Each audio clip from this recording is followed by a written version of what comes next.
ចិត្តដល់ថ្ងៃសង្ក្រាន្តហើយតាមមានអ្នកណាមកលេងសៀមរាបអត់ឥឡូវយើងមកមើលថាតើនៅសៀមរាបមានការរៀបចំអ្វីខ្លះឥឡូវនេះអ្នកនរគ្នាខ្ញុំបានមកដល់សៀមរាបហើយនៅសៀមរាបគឺមានរៀបចំការតុបតែងលម្អយ៉ាងច្រើននៅក្នុងទីក្រុងដើម្បីអបអរដល់ពិធីបុណ្យចូលឆ្នាំថ្មីប្រពៃណីជាតិខ្មែរយើងឥឡូវនេះខ្ញុំបានមកដល់បន្ទប់របស់ខ្ញុំ check in ហើយតាមពិតទៅខ្ញុំបើកបន្ទប់នេះរួចហើយ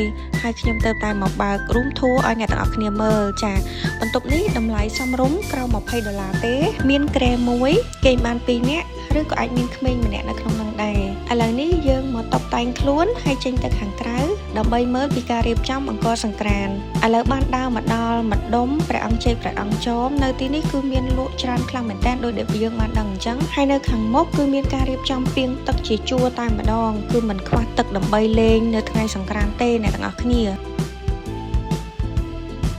ឥឡូវយើងដើរឆ្លងព្រះរាជដំណាក់មកខាងមាត់ស្ទឹងខាងនេះម្ដង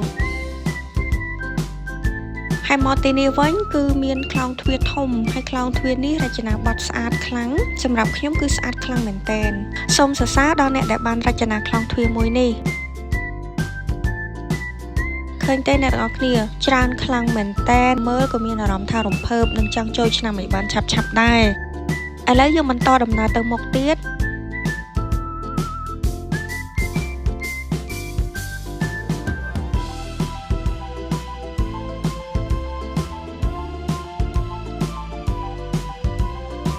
ខ្ញុំឃើញកងពស់នៅកណ្ដាលស្ទឹងប្រហែលជាមានការប្រណាំងទូកឲ្យមើលទៅ